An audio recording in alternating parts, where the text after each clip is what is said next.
जय हिंद। स्वागत है आप सभी का एक और नई वीडियो में। दोस्तों, आज की इस वीडियो में हम लोग मौलिक अधिकार फंडामेंटल राइट्स के बारे में पढ़ने वाले हैं।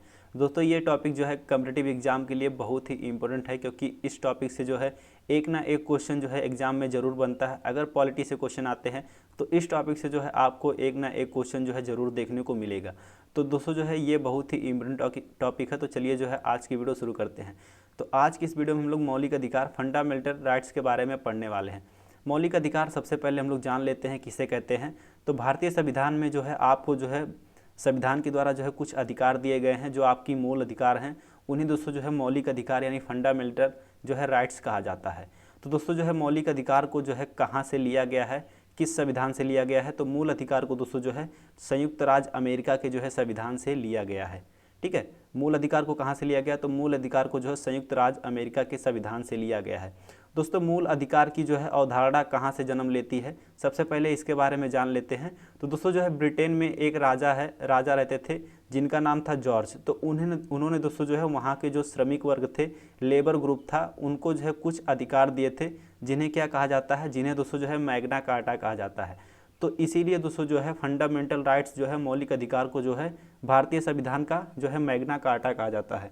तो क्वेश्चन पूछेगा कि जो है किस भाग को जो है मैग्ना कार्टा कहा जाता है? तो भाग 3 जो है अनुच्छेद 12 से 35 है, उसे दोस्तों जो है मैग्ना कार्टा कहा जाता है, क्योंकि जो है मौलिक अधिकार को जो है भारतीय संविधान का जो है मैग्ना कार्टा कहा जाता है।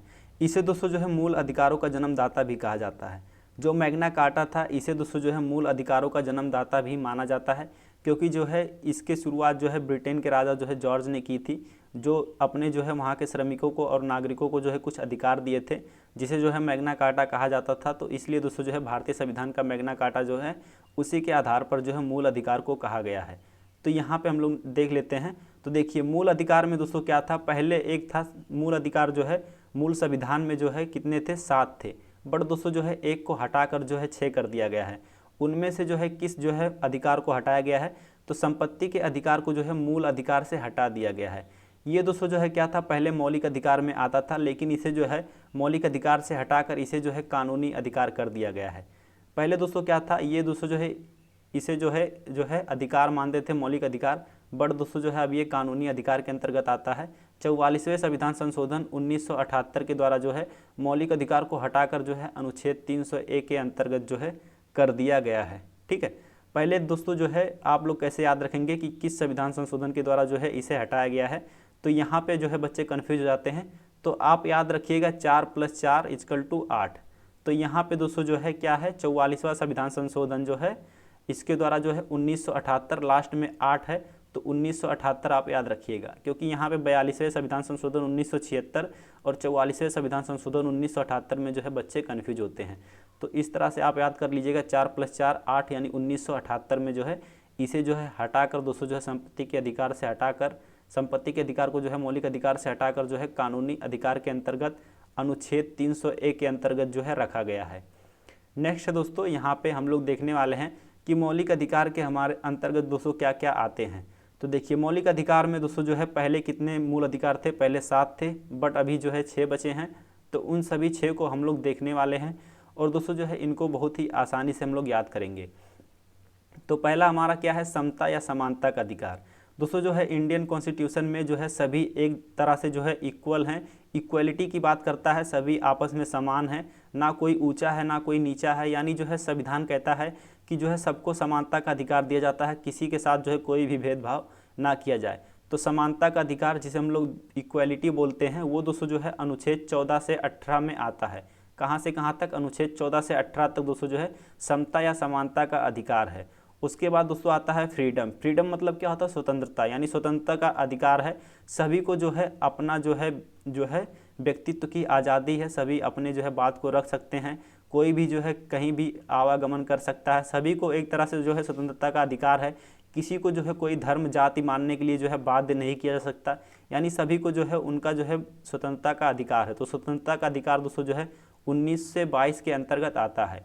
उसके बाद आता है दोस्तों एक्सप्लॉयटेशन, यानी जो है शोषण के विरुद्ध अधिकार। तो शोषण के विरुद्ध अधिकार जो है अनुच्छेद 23 से 24 के जो है अंतर्गत आता है। शोषण मतलब आप किसी से भी जो है कोई ज़बरदस्ती काम नहीं करवा सकते, कोई जो है बालक है उससे आप जो है ज़बरदस्ती काम नहीं करवा सकते, तो मतलब आप किसी भी तरह से जो है उसका शोषण नहीं कर सकते। तो ये दोस्तों जो है अनुच्छेद 23 से 24 के अंतर्गत आता है। उसके बाद आता है हमारा रिलीजन, धार्मिक स्वतंत्रता का अधिकार। मतलब सभी को अपने धर्म मानने की जो है यहाँ पे फुल जो है फ्रीडम है। कोई भी धर्म मान सकता है, किसी भी धर्म का जो है अनुसरण कर सकता है। उसे जो है कोई अन्य धर्म या अपना धर्म मानने के लिए जो है बाध्य नहीं कर सकते। उसकी जो है जिस भी धर्म में रुचि है, जो है इच्छा है, वो उस धर्म को मान सकता है। तो उसे दोस्तों जो है धार्मिक स्वतंत्रता का अधिकार कहते हैं। तो ये दोस्तों जो है अनुच्छेद 25 से 28 में आता है। धार्मिक स्वतंत्रता का अधिकार जो है अनुच्छेद 25 से 28 के अंतर्गत आता है। उसके बाद दोस्तों जो है एजुकेशनल यानी जो है संस्कृति और शिक्षा संबंधी अधिकार। जितने भी अल्पसंख्यक वर्ग हैं उन्हें दोस्तों जो है अपने जो है यहाँ पे अपने जो है कल्चर को जो है प्रोटेक्ट करने का अधिकार है। वो अपने जो है एजुकेशन को जो है अपना सकते हैं, जितने भी अल्पसंख्यक वर्ग हैं। तो संस्कृति और शिक्षा संबंधी अधिकार जो है अनुच्छेद 29 से जो है 30 के अंतर्गत आता है। उसके बाद दोस्तों जो है संवैधानिक उपचारों का अधिकार आता है, जो कि अनुच्छेद 32 में है। अब यहाँ पे एक क्वेश्चन आता है कि जो है अनुच्छेद 29 से 30 तक जो है संस्कृति और शिक्षा संबंधी अधिकार है, तो अनुच्छेद 31 कहाँ पे गया? तो मैंने आपको बताया दोस्तों जो है अनुच्छेद 31 जो है संपत्ति का अधिकार था, वो पहले किस में था? मूल अधिकार में था। बस उसे जो है हटाकर दोस्तों जो है किस में कर दिया? उसे जो है कानूनी अधिकार में जो है कर दिया गया है। तो अनुच्छेद 31 यहाँ पर आपको देखने को नहीं मिलेगा। अब दोस्तों हम लोग देख लेते हैं कि समानता का अधिकार क्या है। तो समानता का अधिकार दोस्तों जो है अनुच्छेद 14 से 18 है। सबसे पहले आपको ये ध्यान रखना है कि समानता का अधिकार कहाँ से कहाँ तक है। तो समानता का अधिकार अनुच्छेद 14 से 18 तक है। कहाँ से कहाँ तक? अनुच्छेद 14 से 18 तक है। अब दोस्तों जो है हम लोग अनुच्छेद 14 देख लेते हैं। तो अनुच्छेद 14 दोस्तों है विधि के समक्ष समानता, यानी जो है कानून के सामने जो है सभी एक तरह से इक्वल हैं। किसी को जो है किसी के आधार पर जो है भेदभाव नहीं किया जाएगा कानून के तौर पर।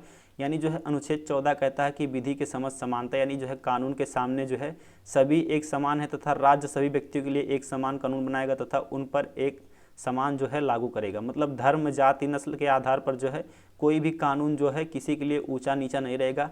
विधि के समक्ष जो है सभी समान रहेंगे। दोस्तों आप न्यायमूर्ति की एक चित्र देखते हैं, यहाँ पर दोस्तों इनके आंखों पर जो है पट्टी बनी है। मतलब ये है कि ये जो है देखकर जो है किसी भी प्रकार से भेदभाव नहीं कर सकते, इसलिए जो है इनके आंखों पर पट्टी बनी है। नेक्स्ट हमारा है दोस्तों आर्टिकल 15 यानी अनुच्छेद 15। अनुच्छेद 15 ये कहता है कि किसी भी व्यक्ति द्वारा जो है धर्म, नस्ल, जाति, लिंग या जन्म स्थान के आधार पर जो है उनसे भेदभाव नहीं किया जा सकता।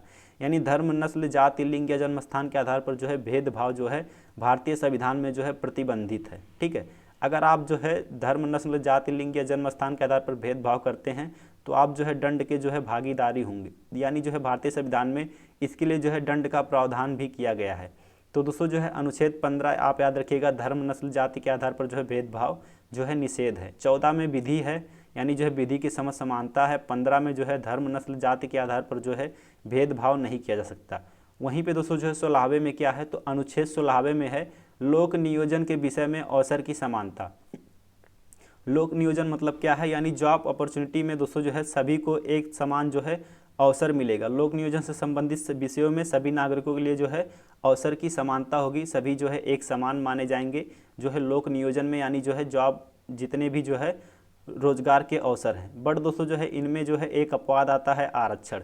आरक्षण दोस्तों जो है इसका एक अपवाद है। बट दोस्तों जो है भारतीय संविधान में ऐसा जो है वर्णित है कि जो है पॉजिटिव डिस्क्रिमिनेशन किया जा सकता है। यानी जो है धनात्मक भेदभाव किया जा सकता है। यदि कोई वर्ग जो है दोस्तों, कोई वर्ग जो है बहुत ही ज़्यादा पीछे छूट रहा है तो उसे दोस्तों जो है क्या करेंगे, जो है आरक्षण की सहायता से जो है उसे आगे लाया जाता है, ताकि दोस्तों जो है सभी एक समान जो हो सके। तो वही दोस्तों जो है आरक्षण का कॉन्सेप्ट है। बाकी अनुच्छेद 16 कहता है कि लोक नियोजन के विषय में जो है सभी को एक समान अवसर मिलेगा। नेक्स्ट हम लोग देख लेते हैं। नेक्स्ट हमारा है दोस्तों समानता का अधिकार। समानता का अधिकार क्या कहता है? तो समानता का अधिकार दोस्तों जो है यहाँ पे अनुच्छेद 17 देख लेते हैं। अनुच्छेद 17 है अस्पृश्यता का अंत। दोस्तों जो है हमारे भारत में पहले जो है छुआछूत जाति के आधार पर बहुत ज़्यादा थी। बट दोस्तों जो है संविधान में जो है इसके लिए जो है एक कानून बनाया गया है अनुच्छेद 17 में। यानी इसके तहत जो है अस्पृश्यता यानी छुआछूत का जो है अंत कर दिया गया है। यदि कोई व्यक्ति जो है अनटचेबिलिटी जैसी यानी अस्पृश्यता जैसी जो है कृत करता है तो उसे जो है कानूनी तौर पर जो है सज़ा मिलेगी। ठीक है, तो अनुच्छेद 17 जो है बहुत इंपॉर्टेंट है, तो आप याद रखिएगा। अनुच्छेद 17 में दोस्तों जो है अस्पृश्यता का अंत जो है। नेक्स्ट हमारा अनुच्छेद 18। अनुच्छेद 18 में क्या है? अनुच्छेद 18 में दोस्तों उपाधियों का अंत। पहले क्या था दोस्तों, जितने भी जो है हमारे जैसे राजा महाराजा थे तो कुछ लोग अपने नाम के आगे महाराज लगा लेते थे, कुछ लोग सुल्तान लगाते थे, कुछ बादशाह, कुछ राय बहादुर, इस तरह की उपाधि थी। तो इस तरह की उपाधियों को जो है समाप्त कर दिया गया है अनुच्छेद 18 के जो है तहत। अनुच्छेद 18 के तहत जितने भी उपाधियां हैं उनको समाप्त कर दिए गए हैं। बट दोस्तों अभी क्या है, इसके कुछ अपवाद हैं, जैसे जो है एजुकेशन के फील्ड में या फिर आर्मी के फील्ड में कुछ लोग जो है उपाधि लगा सकते हैं। जैसे कोई डॉक्टर हैं तो डॉक्टर जो है दिनेश चौरसिया, इस तरह से जो है कोई भी अपना जो है नाम के आगे लगा सकता है। कोई जो है आर्मी है जैसे हृदय राम, ब्रिगेडियर हृदय राम, इस तरह से जो है लगा सकते हैं। ठीक है, तो ये सभी जो है चीज़ें जो है अभी भी हैं। वहीं पे दोस्तों जो है जैसे भारत रत्न, पद्म विभूषण, पद्म भूषण आदि जैसे जो है राष्ट्रीय पुरस्कार मिलते हैं, तो इन्हें भी जो है आप उपाधि के रूप में जो है प्रयोग नहीं कर सकते, क्योंकि जो है ये जो है सभी चीज़ें जो है प्रतिबंधित हैं। अब हम लोग नेक्स्ट देख लेते हैं। तो नेक्स्ट हमारा है दोस्तों, यहाँ पे हम लोग याद करेंगे फिर से, समानता का अधिकार कहाँ से कहाँ तक है? तो समानता का अधिकार अनुच्छेद 14 से 18 तक है। अनुच्छेद 14 में क्या है? विधि के समझ जो है समानता, यानी कानून के अकॉर्डिंग जो है सभी लोग एक तरह से इक्वल रहेंगे, किसी भी प्रकार से जो है भेदभाव नहीं होगा, यानी कानून के समान जो है सभी जो है समान है, कानून के समझ जो है सभी समान है। तो अनुच्छेद 14 यही कहता है कि विधि के समझ समानता। अनुच्छेद 15 क्या कहता है? अनुच्छेद 15 कहता है कि धर्म, नस्ल, जाति, लिंग के आधार पर जो है भेदभाव नहीं किया जाएगा। अनुच्छेद 16 जो है लोक नियोजन में, विषय में, अवसर में जो है समानता। अनुच्छेद 17 क्या है? अस्पृश्यता का अंत है। और अनुच्छेद 18 जो है उपाधियों का अंत है। अब यहाँ पे दोस्तों जो हम लोग देख लेते हैं स्वतंत्रता का अधिकार। तो स्वतंत्रता का अधिकार कहाँ से कहाँ तक है दोस्तों? स्वतंत्रता का अधिकार जो है संविधान में अनुच्छेद 19 से 22 तक है। कहाँ से कहाँ तक? अनुच्छेद 19 से 22 तक। अनुच्छेद 19 के बारे में हम लोग देख लेते हैं। तो अनुच्छेद 19 के अंतर्गत दोस्तों जो है वर्तमान समय में हमें कुल 6 तरह की स्वतंत्रता है, अधिकार है, पर मूल संविधान में 7 तरह की स्वतंत्रता का जो है उल्लेख था। 6 तरह की स्वतंत्रता अब जो है प्रेजेंट टाइम में है, क्योंकि 7वां जो हमारा संपत्ति का अधिकार था, इसे हटाकर दोस्तों जो है आर्टिकल 300A के अंतर्गत जो है कानूनी अधिकार के अंतर्गत जो है इसे रख दिया गया है। तो मूल संविधान में जो है 7 तरह की स्वतंत्रता थी, बट अभी जो है 6 तरह की जो है स्वतंत्रता है। तो पहला हमारा क्या है? बोलने की स्वतंत्रता 19A। दोस्तों जो है 19 को कुछ पार्ट में डिवाइड किया गया है, तो 19A जो है बोलने की स्वतंत्रता है। इसको हम लोग जो है एक ट्रिक से याद करेंगे। तो पहले हम लोग देख लेते हैं 19B क्या कहता है। तो 19B है जो सभा करने की स्वतंत्रता। 19A के अंतर्गत जो है हमारा मीडिया आता है, जिसे जो है बोलने की स्वतंत्रता है। ठीक है, तो 19A क्या है? बोलने की स्वतंत्रता। 19B जो है सभा करने की स्वतंत्रता। 19C है संगठन बनाने की स्वतंत्रता। 19D है देश में कहीं पर भी आवागमन करने की स्वतंत्रता। और 19E है दोस्तों किसी भी क्षेत्र में निवास करने और बसने की स्वतंत्रता। और 19G जो है व्यापार करने की स्वतंत्रता, क्योंकि 19F को जो है हटा दिया गया है। अब दोस्तों इसको हम लोग जो है एक ट्रिक से याद कर सकते हैं। देखिए 19A में क्या है? बोलने की स्वतंत्रता। कोई भी जो है सरकार है वो तानाशाही कर रही है, कोई भी जो सरकार है वो गलत काम कर रही है, तो आप क्या करेंगे? सबसे पहले जो है उसके जो है खिलाफ बोलना चालू करेंगे, यानी 19A में क्या है? बोलने की स्वतंत्रता है। अब दोस्तों आप अकेले बोलेंगे तो सरकार जो है आपकी बातों को नहीं सुनेगी। तो 19A में बोलने की स्वतंत्रता है, जब आप अकेले बोलेंगे तो नहीं सुनेगी, तो फिर आप क्या करेंगे दोस्तों? जो है सभा करेंगे। ठीक है, सभा करेंगे, लोगों को इकट्ठा करेंगे और बताएंगे कि जो है सरकार तानाशाही कर रही है। तो 19B में क्या है? सभा करने की स्वतंत्रता। अब दोस्तों जो है सभा करने से भी जो है सरकार नहीं सुनेगी, तो आप क्या करेंगे? जो है एक बृहद लेवल पे जो है बड़े लेवल पे जो है आप एक संगठन बनाएंगे। जैसे अभी भारत में बहुत सारे संगठन हैं, तो आप एक संगठन बनाएंगे और कहेंगे जो है ये सरकार गलत कर रही है, तानाशाही कर रही है। ठीक है, तो दोस्तों जो है फिर भी सरकार नहीं सुनती है, तो आप क्या करते हैं? देश में कहीं जो है आप देश में पूरा घूम घूम कर जो है लोगों को बताते हैं कि सरकार जो है गलत कर रही है। तो देश में आवागमन की स्वतंत्रता किस में आती है? D में आती है, यानी जो है आप देश में आवागमन करेंगे, आएंगे जाएंगे कहीं पर भी। उसके बाद भी दोस्तों जो है आप जब कहीं पर आएंगे जाएंगे तो आपको क्या ज़रूरत पड़ेगी? तो आपको जो है कहीं पर जो है बसने की आवश्यकता पड़ेगी, आपको जो है कहीं निवास करने के लिए, रहने के लिए घर की आवश्यकता पड़ेगी। तो सबसे पहले आपने जो है सरकार के खिलाफ बोलना चालू किया, नहीं मानी, फिर आपने जो है सभा की, तो सभा से भी जो है कुछ खास प्रभाव नहीं पड़ा। फिर आपने दोस्तों जो है एक संगठन का निर्माण किया। ठीक है, संगठन बनाने की स्वतंत्रता हो गया। उसके बाद दोस्तों आप क्या करेंगे, देश में आएंगे जाएंगे, आवागमन करके जो है लोगों को जागरूक करेंगे। उसके बाद क्या होगा दोस्तों, जो है आप आएंगे जाएंगे तो आपको एक निवास जो है निवास की आवश्यकता होगी। तो यानी कि जो है किसी भी क्षेत्र में निवास करने और बसने की स्वतंत्रता है। अब इससे भी दोस्तों जो है जब आप कहीं पे बसेंगे तो आप जब बसेंगे तो आपको दोस्तों जो है क्या होगा, आपको जो है अपनी जीविका चलाने के लिए यानी जो है खान पान के लिए आपको जो है कुछ पैसे की आवश्यकता पड़ेगी। तो आप क्या करेंगे, आप व्यापार करेंगे। ठीक है, ये व्यापार यानी जो है जीविका चलाने के लिए व्यापार करने की स्वतंत्रता। तो इस तरह से जो है आप इसको याद कर सकते हैं। अब दोस्तों यहाँ पे नेक्स्ट हमारा आता है स्वतंत्रता का अधिकार। तो इसको दोस्तों जो हम लोग नेक्स्ट वीडियो में देखेंगे। तो बस आज की इस वीडियो में इतना ही। वीडियो आपको कैसा लगा कमेंट करके जरूर बताइएगा। तो मिलते हैं इसकी अगली नेक्स्ट वीडियो में, तब तक के लिए जय हिंद, जय भारत, वंदे मातरम।